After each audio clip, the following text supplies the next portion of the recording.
Alors, félicitations donc à Philippe Couillard et à Alain Garcia. Maintenant, il est l'heure d'accueillir les nouveaux membres. Il y aura donc une présentation pour chacun d'eux par leur parrain. Et normalement, il n'y a pas de réponse. Donc chaque parrain viendra avec le membre présenté. On commence par Abad Martin Antonio Abad Martin, donc, qui est présenté par Antonio Fuentes. Est-ce que vous pouvez venir? Voilà. Et je vous laisse la parole.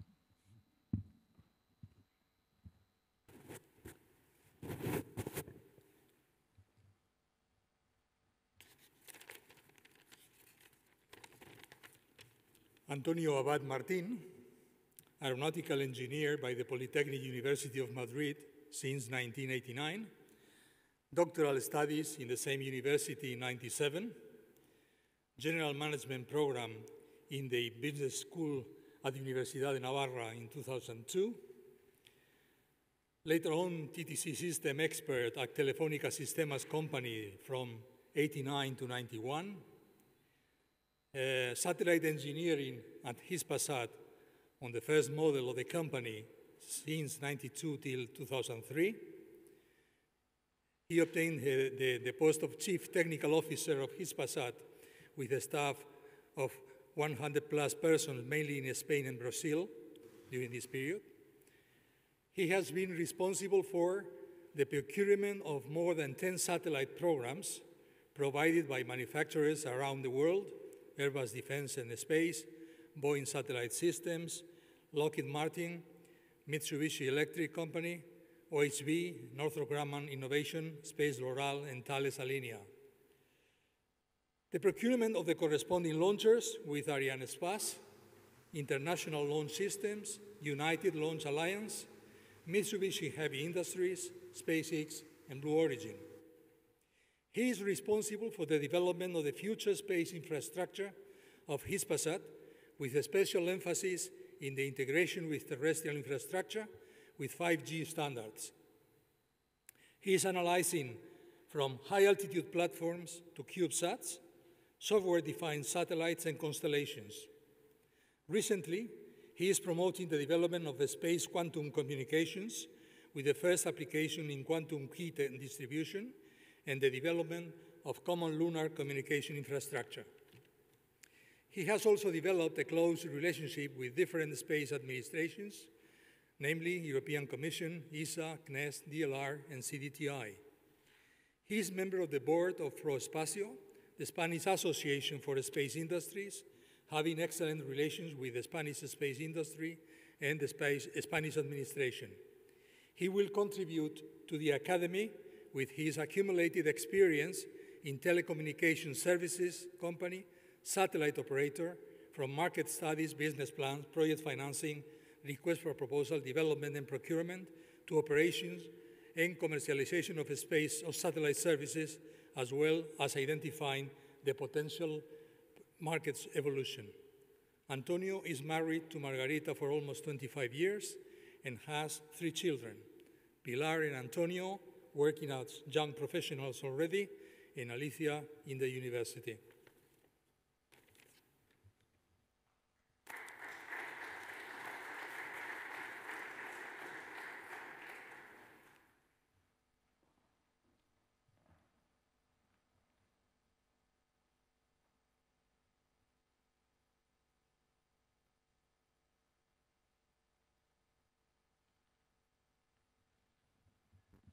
J'appelle maintenant Olivier de l'Étoile qui va accueillir Cordula Barzantni.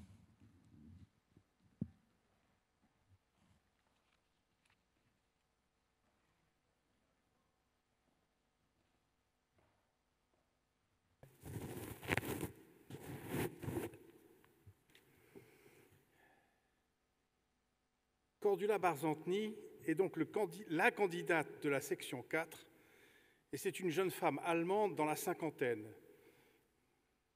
Je continue d'être bien élevé en matière d'âge pour les femmes. Aujourd'hui, elle est enseignante à TBS, Toulouse Business School. Ses recherches y portent sur le management international, européen et interculturel, ainsi que sur le leadership. Elle est passionnée d'aéronautique et de spatial, et à ce titre, elle a développé plusieurs programmes internationaux de formation Aerospace Management dans sa business school. Cordula est typique de l'affirmation européenne et féminine de notre académie, n'est-ce pas Michel? Elle est née à Berlin, elle a bénéficié d'un parcours franco-allemand avec un double diplôme en sciences économiques et de gestion à l'Université technique de Berlin, puis à Toulouse Business School. Après quelques années chez Siemens, où elle était chez Siemens Automotive, elle est redevenue étudiante et a obtenu un doctorat en sciences de gestion à l'Université des sciences sociales de Toulouse 1, Capitole, en management interculturel.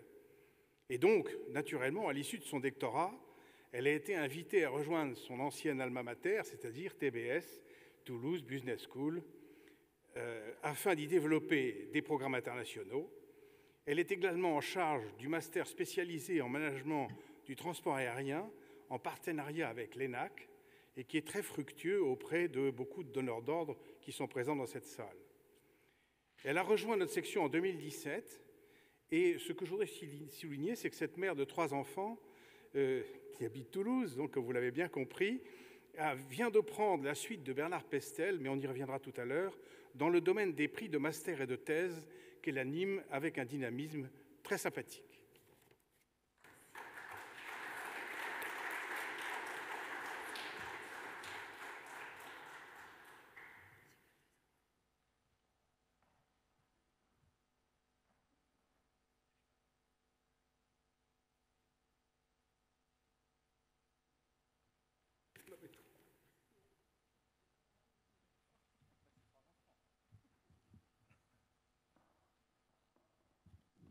Bien, j'appelle maintenant. Alors, je ne sais pas, je crois que Pierre Caussade n'est pas là. Il devait être accueilli par Jean-Paul Troadec. Donc, comment cela se passe-t-il, Martine? Il n'y a personne des deux? Ah, si, non mais je crois que je peux intervenir. Si, ils sont à distance. Voilà, tous les deux nous sommes à distance. Vous êtes tous les deux là? Bon, très bien. Alors, Jean-Paul, je te passe la parole. Bon, Pierre, je vais présenter Pierre Caussade, qui est né le 23 avril 1951 et qui est ingénieur général honoraire de l'aviation civile, maintenant pont et eaux-forêts. Donc Pierre est un ancien élève de l'école polytechnique et qui est ingénieur diplômé de l'école nationale de l'aviation civile, où il a obtenu son brevet de pilote privé. Il a commencé sa carrière au sein d'Aéroports de Paris comme adjoint du chef de département navigation aérienne, parce qu'à l'époque, Aéroports de Paris avait une délégation pour les services de navigation aérienne. Ensuite, il quitte l'administration et rentre à Air France, où il occupe différents postes opérationnels, comme chef d'escale, comme chef du service assistance en vol et enfin directeur technique des opérations aériennes de 1995 à 2006. En 2007, une évolution de carrière l'amène au poste de directeur environnement et développement durable qu'il occupe jusqu'à son départ d'Air France en 2013. Mais il poursuit sa carrière au sein du ministère des Transports, où il est chargé de mission au sein du Conseil général du développement durable. Depuis janvier 2015, il est membre du conseil de surveillance de la société aéroport de Pointe-à-Pitre, dont il devient, et il est toujours maintenant, le président de cette société aéroportuaire. Donc, Pierre Caussade élargit le spectre de compétences de l'Académie et de la section 3 dans les domaines des opérations aériennes et des aéroports.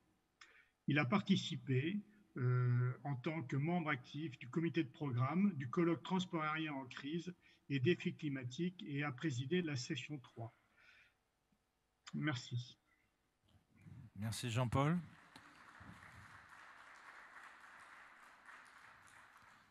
Donc nous ferons parvenir le diplôme à Pierre. Maintenant, c'est Olivier de l'Étoile de nouveau qui accueille Jean-François Certain à distance.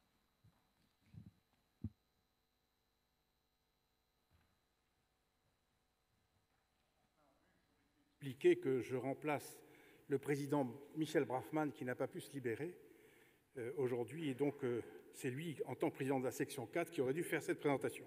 Voilà. Jean-François Certain, pilote de ligne, s'il en est, notre commandant de bord a une très longue carrière chez Air France. Mais il n'est pas qu'un commandant de bord, loin de là. Très diplômé, de façon rare, Jean-François détient 4 diplômes d'études supérieures, que ce soit dans le domaine de l'aérien ou de la finance internationale, comme en économie. Ce qui est singulier, c'est qu'il occupa des postes délicats au cabinet de plusieurs présidents de la compagnie nationale. Il doit ce parcours à une rencontre au cabinet d'Alain Madelin, pour lequel il a travaillé, et c'est là qu'il rencontra un certain Christian Blanc, que vous connaissez tous, de même que Denis Oliven, bien connu aussi.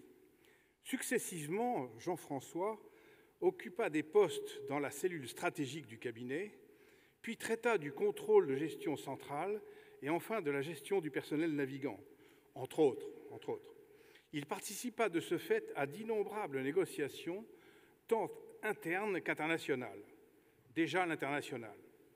Il fit une brève escapade avec Christian Blanc pour restructurer Middle East, cher à mon cœur, puisque autrefois on n'allait au Moyen-Orient qu'avec Middle East quand nous étions jeunes. Nous le retrouvons de nouveau au cabinet d'un président, un certain Jean-Cyril Spinetta, pour divers dossiers de modernisation. Cela le propulse vers l'Europe, dans l'AEA. Il prend en charge les négociations PN au niveau international. On note d'ailleurs qu'il a participé à la rédaction du FTL européen. Puis, en 2008, il rejoint la FNAM, dont on a parlé ce matin, à propos d'Alain Battisti, pour tous ces types de dossiers. Autrement dit, il les traite maintenant pour toute la profession. Mais cette fois, donc je viens de le dire, pour tous les acteurs de la profession française. Mais il est resté européen, puisque toujours à l'EASA, il travaille toujours au sein de plusieurs groupes de travail sur ce fameux sujet des temps de vol. Bienvenue, Jean-François.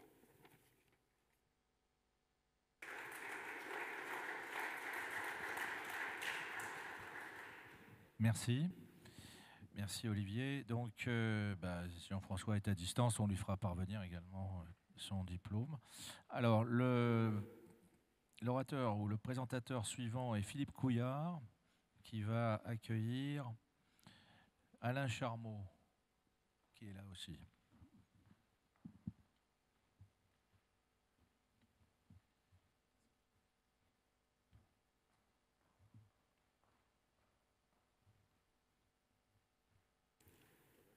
Oui.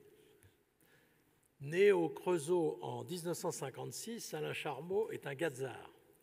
Promotion 1974 de Cluny. Il complète ses études par un Master of Science au Caltech, l'Université technique de Californie. Il démarre sa carrière professionnelle chez Aérospatiale Missile en 1980. Je ne sais pas si Alain se souvient de son premier poste, où il a dû simplement remplir des fiches de sécurité des propergoles. Ce n'était pas vraiment en adéquation avec sa formation. Mais son expertise a été reconnue lorsqu'il a démontré par le calcul les raisons de l'explosion d'un propulseur AS-15TT. Spécialiste reconnu de la propulsion à poudre, il a participé au programme MLRS en coopération avec Bolco en Allemagne. En 1990, il est l'ingénieur en chef des programmes anti-chars, missiles, Hoth et Milan. En 1993, il est placé à la tête du programme Aster, dont la maîtrise d'œuvre est confiée à Aérospatiale avec la coopération de Thales, d'Alenia en Italie et plus tard les Britanniques pour la version PAMS. En 1998, il est directeur de tous les programmes d'Aérospatiale Missile qui devient Aérospatiale Matral Missile avant la création de MBDA. En 2003, Alain s'attaque à des missiles beaucoup plus gros. Il rejoint Astrium comme directeur de la Business Line Défense en charge des développements des missiles balistiques, le M51 à l'époque. C'est en 2005 qu'il prend la responsabilité de Space Transportation au sein d'Astrium, dont il est membre du comité exécutif. En plus des missiles balistiques, il a alors en charge les programmes Ariane, et la contribution européenne à la Station spatiale internationale, à savoir le laboratoire Columbus et le cargo de desserte de la station ATV. Après 2010, la pression concurrentielle de SpaceX pousse les Européens à décider enfin Ariane 6 et à revoir l'organisation industrielle des lanceurs. Airbus et Safran décident de rassembler leurs actifs dans une société commune qui va devenir Ariane Group et qui sera l'actionnaire majoritaire d'Arianespace. Alain a énormément contribué à ce changement important que personnellement j'appelais depuis longtemps à se faire. Alain a été le premier patron d'Ariane Group et aussi président du conseil d'administration d'Arianespace dans cette nouvelle configuration. Il a démarré le développement d'Ariane 6 avec le souci de réduire les coûts de production, ce qui n'est pas simple dans un programme européen où les États n'ont pas souvent le même souci. En avril 2019, Alain Charmeau a pris sa retraite et depuis, il se montre très actif au sein de notre académie. Il a notamment piloté notre dossier sur les petits lanceurs en coopération avec le DGLR, mais aussi avec des Italiens et des Espagnols. Alain est chevalier de l'Ordre national du mérite et chevalier de la Légion d'honneur. Son souci constant de respecter, d'écouter et de dynamiser ses équipes, ses partenaires, ses clients officiels ou privés ont fait de lui un patron toujours apprécié. Je suis sûr qu'il continuera sur la même voie au sein de l'Académie. Bienvenue comme membre titulaire.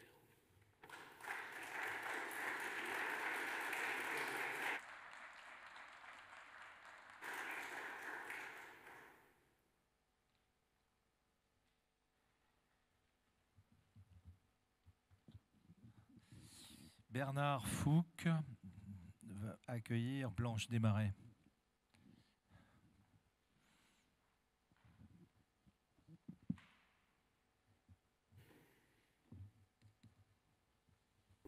Sans gilet jaune.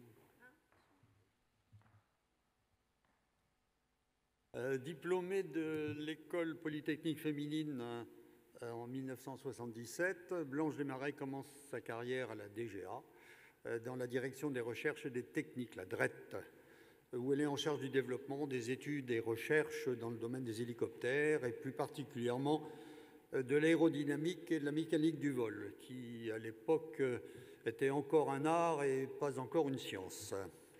En 1997, elle rejoint la direction pour la coopération et les affaires industrielles, des DCI, où elle est plus spécialement chargée des problèmes de coopération, de s'occuper des clients étrangers et de suivre des programmes en coopération comme le Tigre et le NH. Elle retrouve les hélicoptères, mais aussi la 400M. Nul n'est parfait, bien sûr. En 2004, elle quitte la DGA pour rentrer à l'ONERA et elle y prend début 2005 la direction des programmes hélicoptères.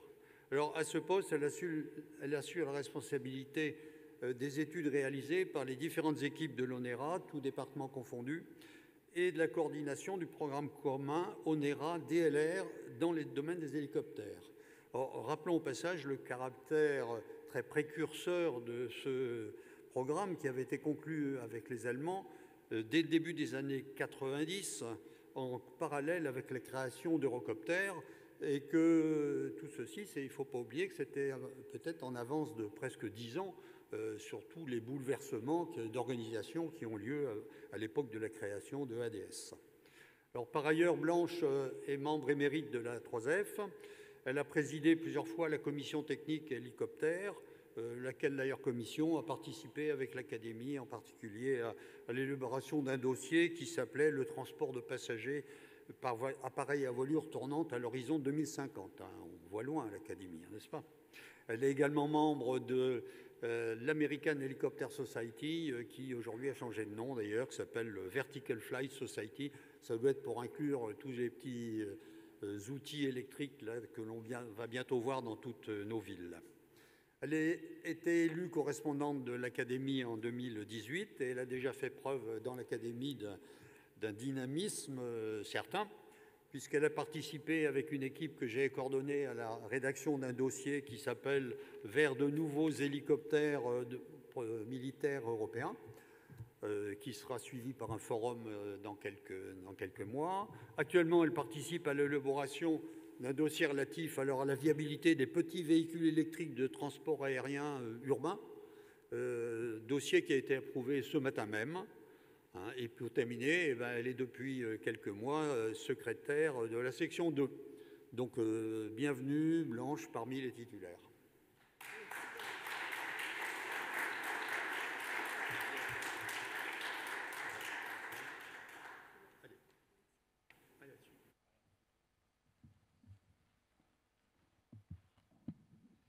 Jean-Claude Hironde accueille Philippe Forestier pour le moment.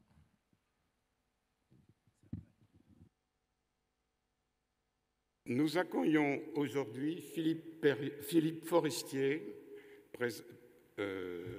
donc en tant que membre de l'Académie. Je crois qu'il nous écoute en vidéoconf. Dès sa sortie de Super-Héros, de la promotion 74, Philippe intègre directement Dassault Aviation à la Direction Générale Technique, au département des études avancées, la fameuse DEA. Il rejoint le service de géométrie pour programmer un algorithme chargé de dessiner et de réaliser des avions par ordinateur. C'est la naissance de Cathy en 1978, dont il a la paternité du nom. En 1981, il fait partie de la poignée de pionniers qui fondent Dassault Systèmes sous l'impulsion de Charles Edelsten. Sous son impulsion, Dassault Systèmes passe de la vision 2D, 2 dimensions, vers celle du 3D, 3 directions. Cathy, étant devenue Katia, c'est définir de manière interactive des courbes et des surfaces.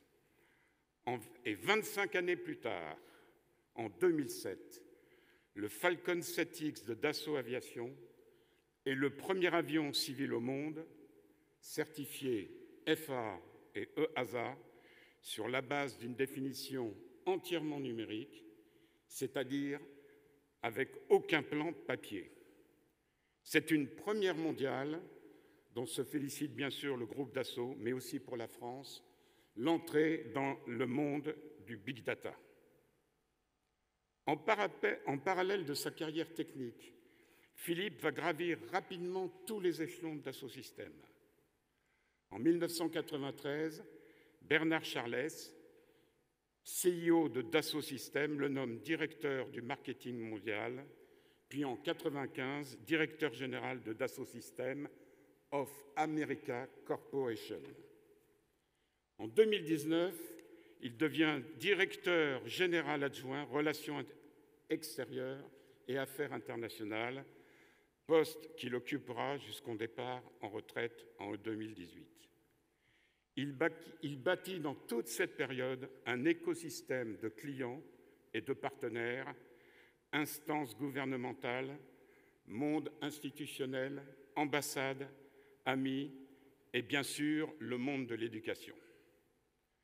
Philippe a rencontré plusieurs grands de ce monde, notamment lors de la signature du contrat CASC, China Aviation Supply Holding Company, entre Emmanuel Macron et Xi Jinping en 2018, mais aussi au Japon, en Inde, aux États-Unis et en Europe. Il s'est beaucoup impliqué pour les jeunes, en développant les partenariats avec de nombreuses écoles et universités dans le monde, notamment à Singapour, en Australie, en Abu Dhabi. Lui, le père du virtuel, va quand même au contact du réel, notamment ici en faisant quelques vols à 0G, en compagnie de notre confrère astronaute et pilote, Jean-François Clairvoy, et je pense que vous êtes d'accord qu'il a l'air d'aimer ça. Il en profite aussi au Salon du Bourget pour rencontrer d'autres pilotes, Airbus et Rafale, pour avoir leurs sentiments sur les machines que nous construisons grâce à 3D Experience. Philippe a largement participé aux travaux de l'Académie déjà, tout d'abord aux entretiens de Toulouse comme responsable de domaine, relecteur modérateur et grand promoteur des entretiens de Toulouse chez Dassault Systèmes. Il a proposé le colloque de l'Académie de mars 2021 sur le transport aérien en crise et face aux défis climatiques. Ses qualités de conviction, de rassembleur et son réseau ont participé largement à l'organisation et au succès de ce colloque. Je lui laisse donc la parole pour lancer ce colloque. Vous êtes paléoclimatologue, ingénieur de Centrale Paris, chercheuse au CEA, coprésidente du groupe numéro 1 du GIEC, membre du Haut Conseil pour le climat. Valérie, quel est le constat actuel des scientifiques sur les changements climatiques? Où en sont les travaux du GIEC? Est-on sur la bonne trajectoire 5 ans après les accords de Paris? Quelle part doit-on attribuer au transport aérien et quelle évolution peut-on attendre? Vous avez la parole, Valérie. Merci beaucoup. Donc, Ta devise est « Understand the past to navigate the future ». Oui, je crois que tu aimes l'avenir et que tu vois toujours en nous le potentiel que nous pourrons encore exploiter ensemble. En tant que ton parrain et ami, et au nom de l'Académie, je suis très heureux de t'accueillir comme membre de notre Académie. Merci, merci Jean-Claude. Donc, Philippe, malheureusement, n'est pas là, mais on recevra son diplôme. Et je puis également témoigner de toute son implication pour la préparation de ce colloque. Il nous a appris beaucoup de choses. Le prochain nouveau membre est Jean-Michel Fourtanier et c'est Alain Garcia qui l'accueille.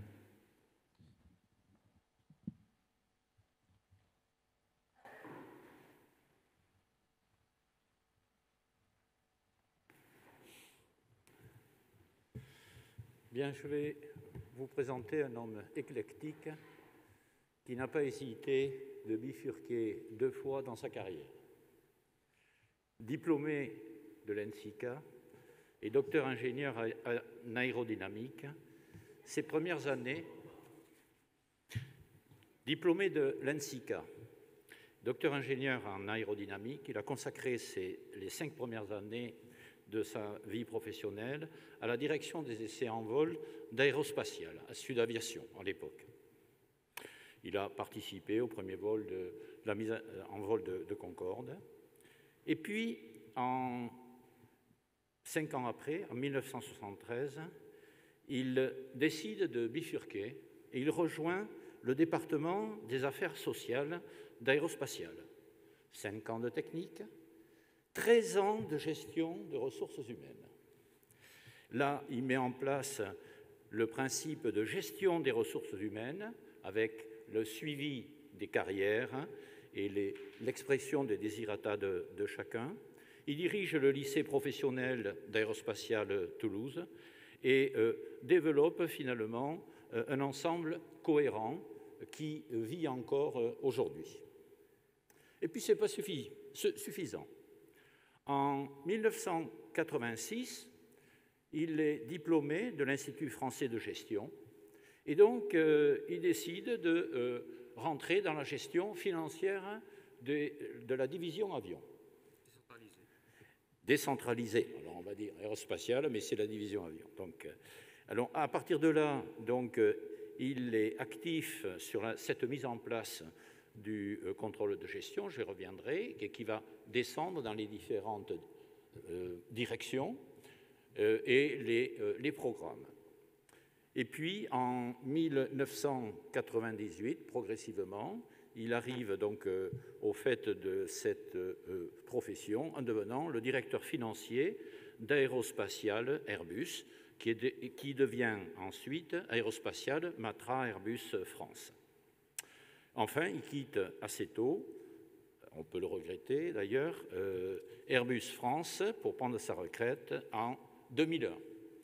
Mais là, il ne reste pas inactif, parce qu'il exerce de multiples activités.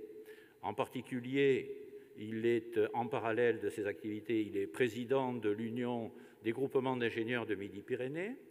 Il est vice-président, c'est à noter, du comité de soutien Concorde entre entre 75 et 79, programme qui en avait bien besoin, puisqu'il était question de l'arrêter, il fallait donc créer une certaine émulation, une certaine dynamique. Il est également, pour montrer son éclectisme, administrateur de l'association du festival de télévision de Comminges-Pyrénées, dont il a été le contrôleur de gestion, vous n'en serez pas surpris, le trésorier, de novembre 2012 à septembre 2016. Enfin, Jean-Claude l'a cité, il a été fondateur d'un groupe d'anciens de cadres supérieurs aérospatial avion, appelé EPOPER, auquel je suis heureux de participer. Et merci.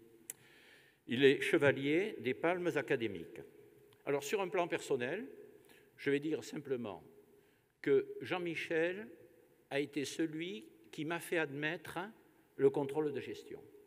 Il a réussi, avec des relations, je dirais, professionnelles, mais sympathiques, à me faire assimiler, j'étais à ce moment-là ingénieur en chef de l'A330 et l'A340, à me faire assimiler ce besoin de prise en compte de gestion, parce qu'il ne fallait pas que les responsables de développement de programme pensent qu'on travaillait avec des fonds illimités.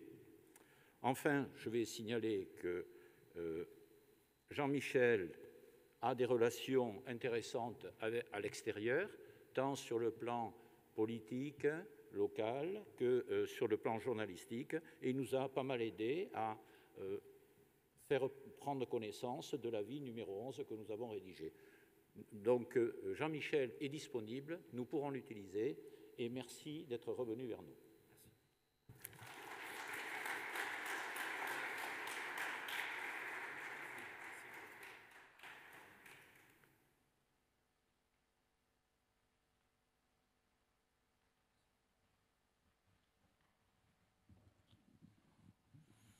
Maintenant, donc, c'est Alain Hochkorn qui va accueillir Karl Ludwig Klein, qui est à distance. Donc, Alain, ici, et Karl Ludwig. Karl Ludwig nous écoute à distance.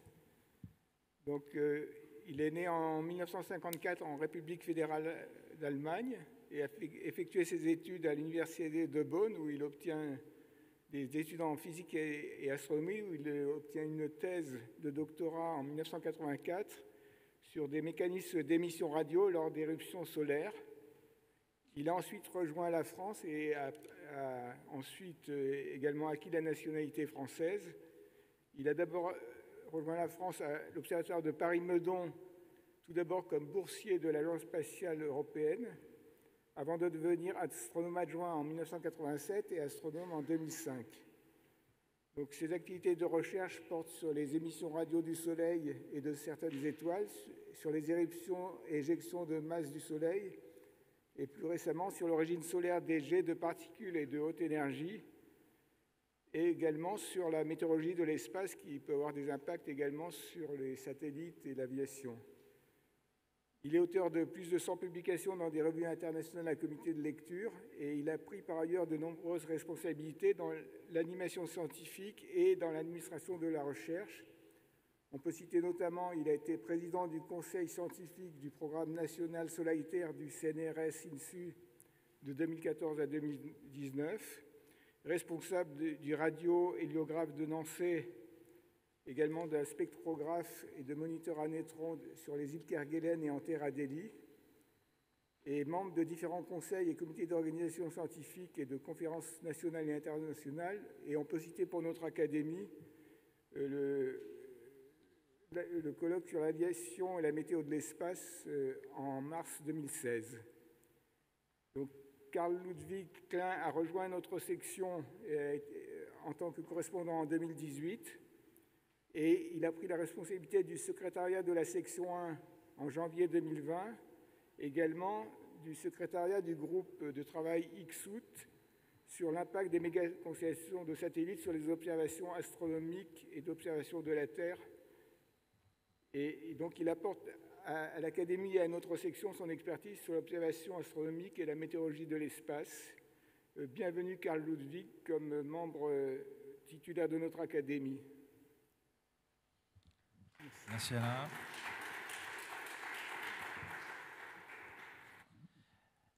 Donc, nous lui ferons parvenir également le diplôme. François Aubry donc, doit accueillir Andrew Knapp, qui est normalement ici. Il n'est pas là? Ah, il était prévu, mais bon. Donc, François. Oui, Andrew Knapp, au dernier moment, n'a pas pu nous rejoindre, mais il est derrière son écran, je le salue. Il en va de même du général Robineau, son parrain, qui m'a demandé de lire sa présentation. Donc, Andrew Knapp est historien, professeur émérite de l'université de Reading, Grande-Bretagne, où il a tenu de 1990 à 2015 les postes de maître de conférence, puis de titulaire d'une chaire d'histoire contemporaine au département d'études françaises. Avant cela, il avait enseigné en France, à l'école de commerce du Havre, ainsi qu'aux universités de Paris 3, Paris 2 et Paris 7. Sans doute raisonnablement francophone à son arrivée, il a mis à profit les années correspondantes pour affiner un français qu'il domine aujourd'hui parfaitement. Ce spécialiste de l'histoire générale, c'est-à-dire universelle, s'est particulièrement intéressé à la vie politique française, notamment à l'histoire de la Ve République, et il a publié pratiquement tous les ans de 2003 à ce jour des livres et des articles sur ce sujet, dont, en 2020, une biographie originale du général de Gaulle qui lui a valu d'être coopté au conseil scientifique de la Fondation Charles de Gaulle. S'il est apparu en 2016 à la section Histoire de notre Académie, c'est parce qu'il est aussi attaché à l'histoire de la guerre aérienne, principalement par le biais du bombardement stratégique pendant la Seconde Guerre mondiale. Il a, à ce titre, spécialement traité des bombardements aériens sur les pays occupés, dont évidemment la France, lors des actions préalables aux opérations Overlord et Anvil Dragoon, puis au cours des combats ultérieurs en Normandie et en Provence. Ses ouvrages sur le sujet font autorité, comme ses travaux ont justifié qu'il fut membre du Conseil franco-britannique et du Centre d'études sur la vie politique française. Il est depuis 2010 officier des Palmes académiques. Élu correspondant en 1996, le professeur Knapp sera désormais pour la section d'histoire un titulaire précieux. Sa participation va bénéficier de deux événements qui ont marqué ces derniers mois, le Covid-19 qui permet une présence électronique et le Brexit qui a conduit notre confrère à s'installer en Auvergne où il cultive un nouvel accent.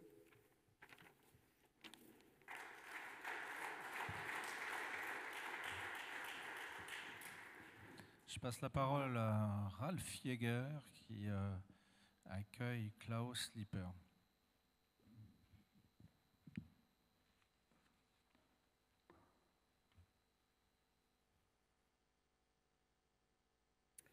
J'ai le grand plaisir de t'introduire comme titulaire à la section 2 de notre académie, Klaus Lippert, docteur en physique de l'Université de Bonn, en Allemagne.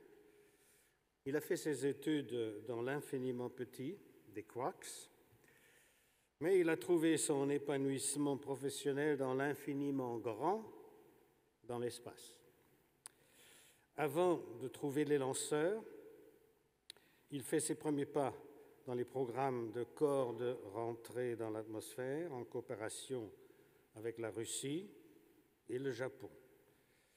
Il a également acquis une profonde connaissance du CNES par une période de détachement en France. Klaus Lippert est un Européen convaincu. Il croit profondément à la coopération internationale et aussi, déjà de par ses fonctions, souhaite dans toute coopération ancrer profondément l'Allemagne comme un partenaire solide, fiable et durablement intéressé Il le fait par une recherche infatigable de la valeur de la coopération pour l'État et l'industrie allemande.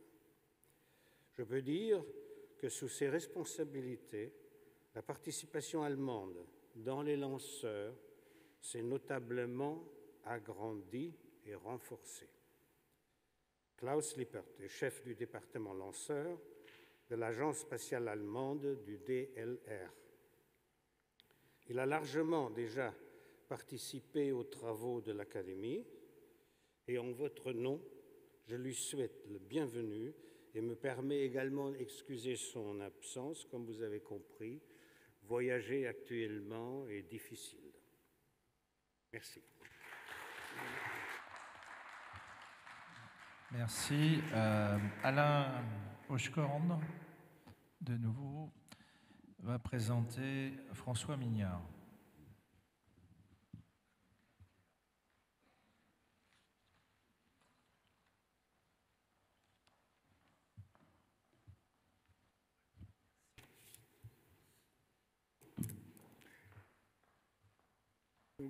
Donc a rejoint le CERGA, le Centre d'études en géodynamique et astrométrie, en 1974, au moment de sa fondation. Le CERGA fait partie de l'Observatoire de la Côte d'Azur.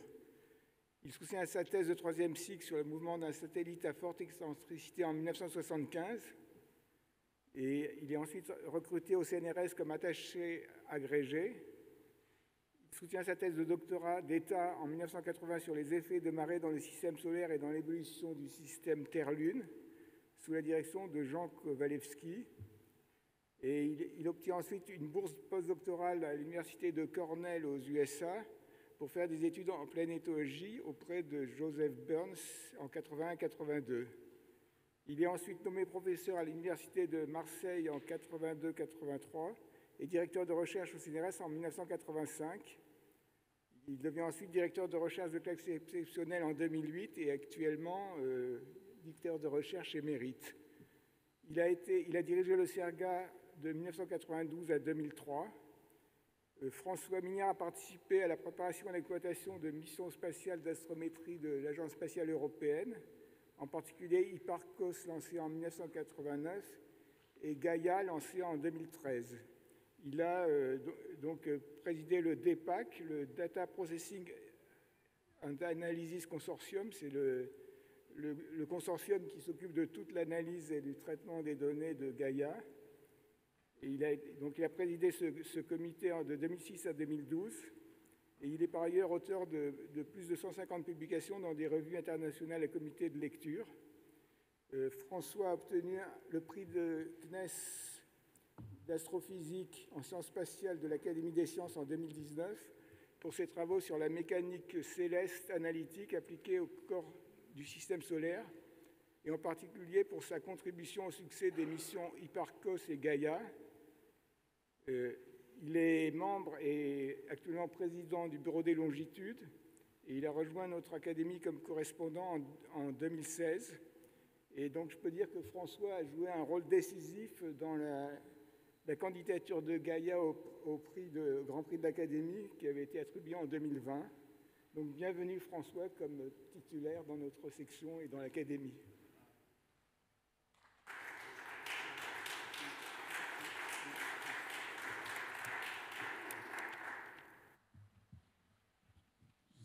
Éric Dautriat va accueillir Cataline Naé. Est-ce que Cataline est là? Oui.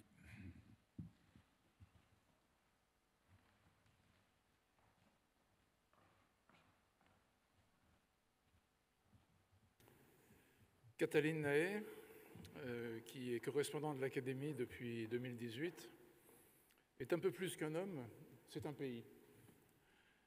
C'est la Roumanie. Avec lui, c'est ce que je vais essayer de vous montrer, c'est toute la Roumanie vers laquelle s'ouvre l'Académie.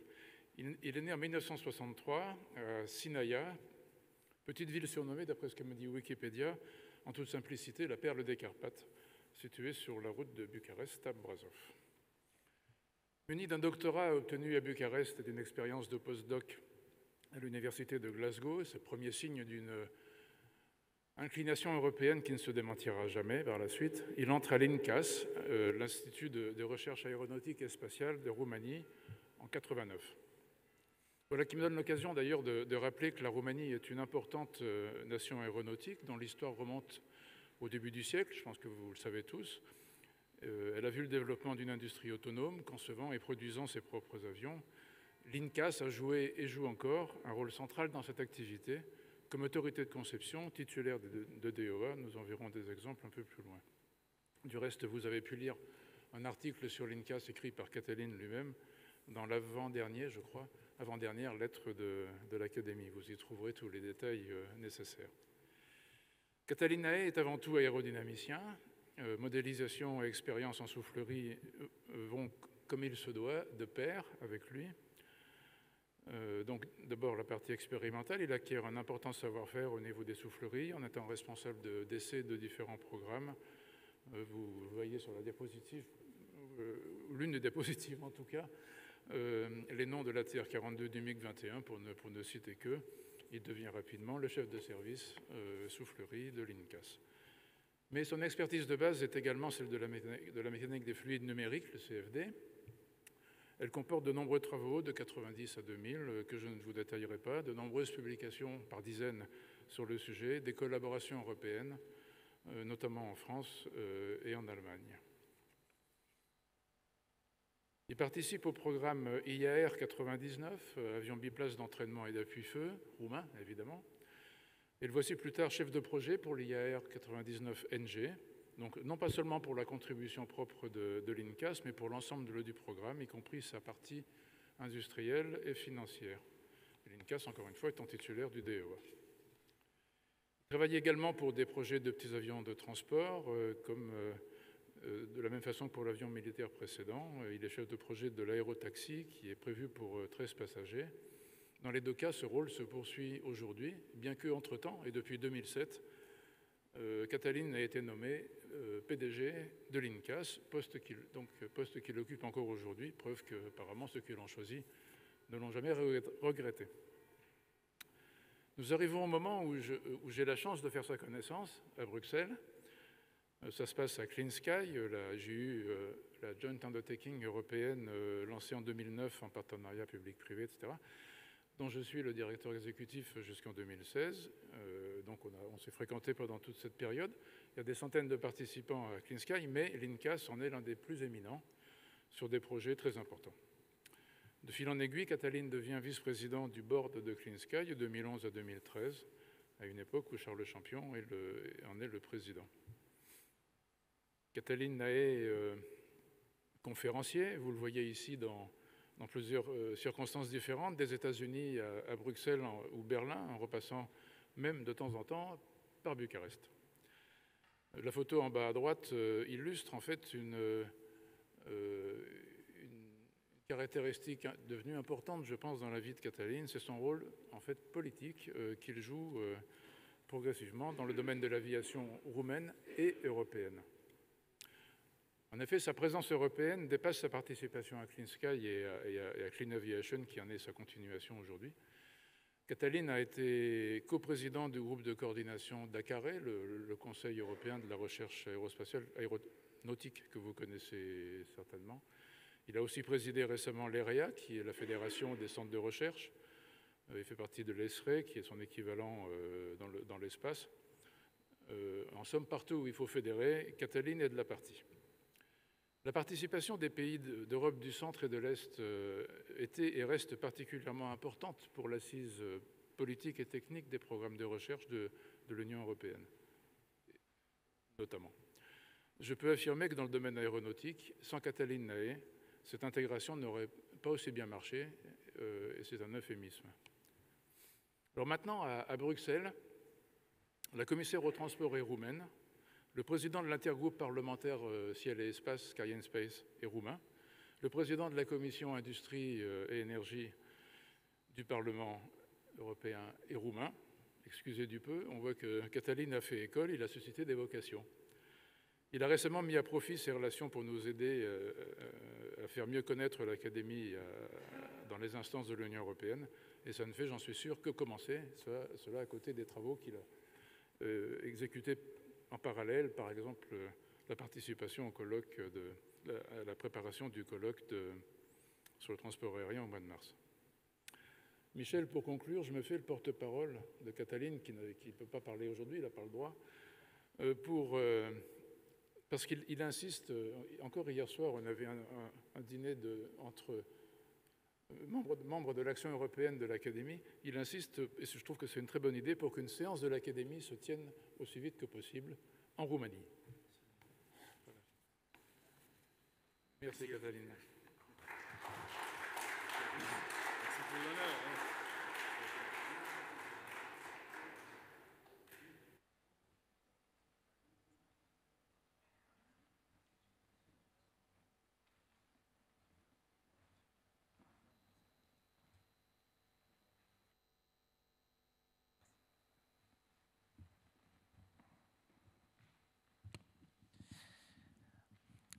Maintenant, c'est Alain Garcia donc, qui va accueillir Bruno Nouzil, tous les deux étant ici.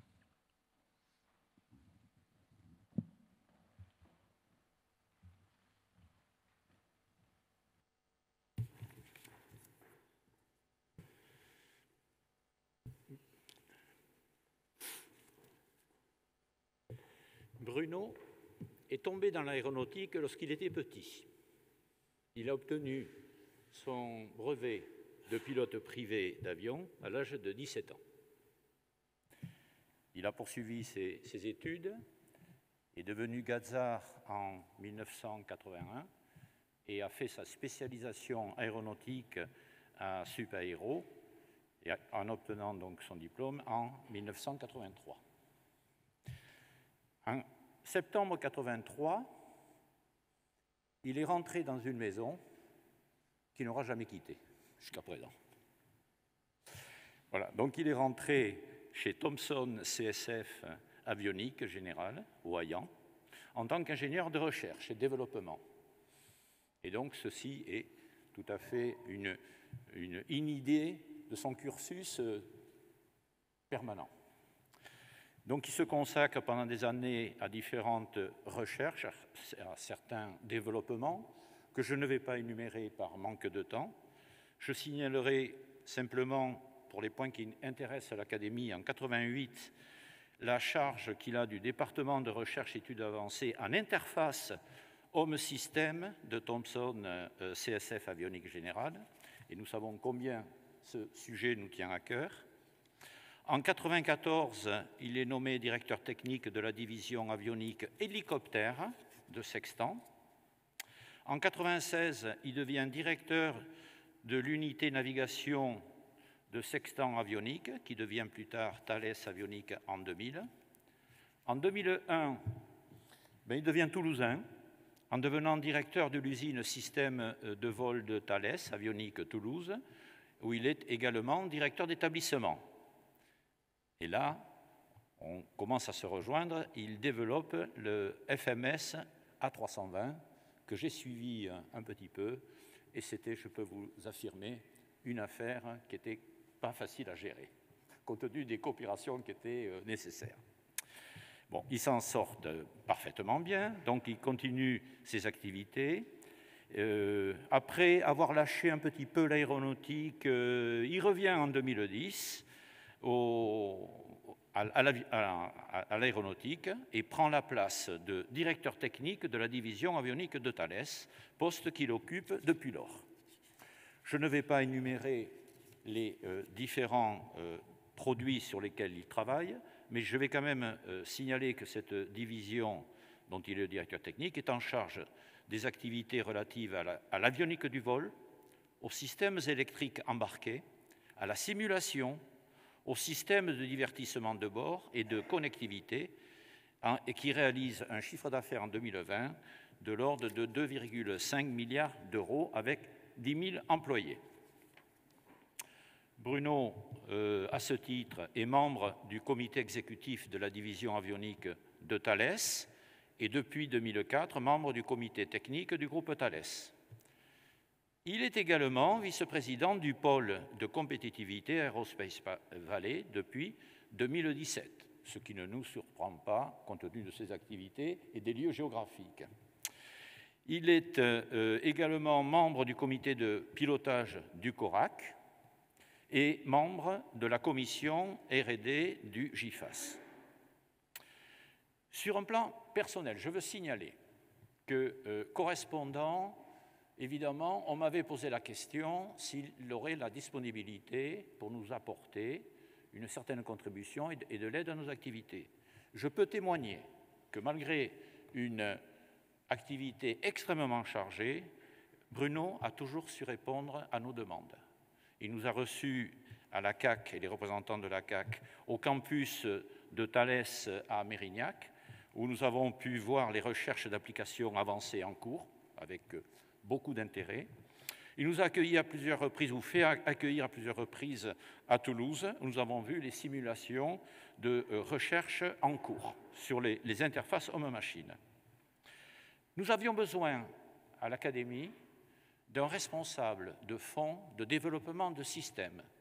Je pense que nous avons en Bruno, qui montre sa disponibilité, la personne que nous cherchions.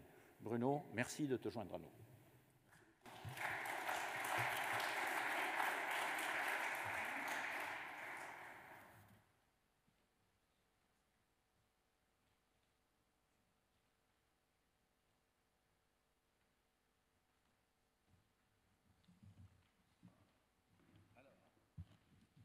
Cette fois, Michel, c'est ton tour. Et c'est Jean-Claude Hironde qui accueille Michel Polaco.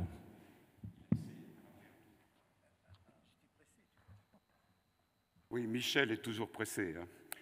Bien, à la demande de la section 5, j'ai accepté avec grand plaisir d'être le parrain de Michel Polaco. Je pourrais faire très court. Michel est d'abord un aviateur. Sa passion du vol a été accompagnée par une carrière exceptionnelle de journaliste. Je pourrais m'arrêter là. Mais je vais essayer quand même de vous présenter rapidement sa carrière. Sa marraine, épouse de Max Holst, elle-même aviatrice, va lui faire découvrir les maquettes de soufflerie du Broussard et commencer à le faire rêver d'aviation. Dès 14 ans, Michel effectue son premier vol et à 19 ans, il prend sa première leçon de pilotage. Par la suite, tout va très vite, il passe tous ses brevets de pilote, avion et hélicoptère et devient instructeur et examinateur avion. Au Bourget, il pratique l'aviation comme professionnel sur Falcon 10, Dassault Falcon 10 et Falcon 100, au départ d'ici les Moulineaux, sur de nombreux hélicoptères. Il devient alors spécialiste des questions de sécurité et de sûreté. Il a volé sur de très nombreux avions civils, Concorde, Boeing, Airbus, Fokker, Falcon, de nombreux avions légers, mais aussi sur des avions militaires, Mirage 3, Alpha Jet, Zephyr, Transar, et je pense que je vais en oublier. Mais il a même été catapulté sur le Foch, le porte-avions Foch. À juste titre, il est très fier d'avoir participé en passager reporter au record du monde de vitesse commerciale du Concorde, autour de la Terre. Il est dans le cockpit d'un Airbus A340 lors du record du monde, du tour du monde en 48 heures. Il a aussi effectué un vol aux commandes d'un Airbus A380 avec Armand Jacob et le regretté Jacques Roset. En parallèle de cette activité d'aviateur, Michel va effectuer une formidable carrière de journaliste et de dirigeant. En 1970, il débute à l'ORTF, devient reporter à Europe 1, puis en 1979, grand reporter et responsable de la rédaction de France Inter. En 1996, il est nommé secrétaire général de Radio France et devient directeur de France Info en 2002. Enfin, en 2008, il est nommé secrétaire général de l'information du groupe Radio France, poste qu'il occupera jusqu'à son départ en retraite. En 2004, Michel a lancé une chronique intitulée « Le sens de l'info » avec l'académicien et philosophe Michel Serres, qui va durer pendant 14 années. J'en étais un auditeur assidu et je crois que beaucoup d'entre nous aussi. Michel va interviewer aussi des grands industriels, notamment Henri Ziegler, et il aura aussi la chance de faire la dernière interview de Marcel Dassault en 1986, avant sa disparition. Mais il interviewait aussi les ingénieurs. Et je me souviens, comme si c'était hier, très bien de sa question lors de la sortie du Rafale C-01, premier prototype du Rafale R en 1991. Quelles sont les différences entre le Rafale C-01 et le Rafale de 1986? Alors d'une part, on s'est adapté parce que, comme vous le savez, le Rafale avait des moteurs américains, F404. Là, le Rafale C-01, dès son premier vol, aura 2 moteurs Snecma M88. Il fallait donc réadapter la taille de l'avion à ce nouveau moteur qui est plus léger et moins long que le 404, tout en ayant la même poussée. Alors Michel, vous l'avez reconnu, il était de dos, hein, mais c'est effectivement collector puisque c'est la réponse que j'ai donnée. Et c'était ma première rencontre avec Michel il y a plus de 30 ans et depuis, nous sommes devenus des amis. Je ne veux pas conclure sans évoquer les nombreuses publications qui sont des références pour tous. Stéphane Viala, senior vice-présidente d'ATR, nous a informé qu'ATR venait de fêter ses 40 ans d'existence. À cette occasion, il a mentionné à tous l'excellent livre écrit pour les 35 ans d'ATR par Michel Polaco, intitulé ATR New Horizons. Avant de conclure, je mentionne que Michel est dépositeur de nombreuses distinctions, notamment celle de chevalier dans l'ordre de la Légion d'honneur, qui lui a été remise par Madame Michèle Alliot-Marie, alors ministre de la Défense, et celle de la médaille de l'aéronautique. En conclusion, Michel est depuis 35 ans et toujours chef pilote de l'aéroclub Hispano-Suiva, basé à Pontoise, avec 33 avions et 500 pilotes. Il cumule plus de 5000 heures de vol, VFR, IFR et nuit, et ses licences sont encore toutes validées. C'est la grande passion de sa vie qui l'anime encore, et je pense pour toujours. Cher Michel, en tant que parrain et ami, et au nom de l'Académie, je suis très heureux de t'accueillir comme membre de notre Académie.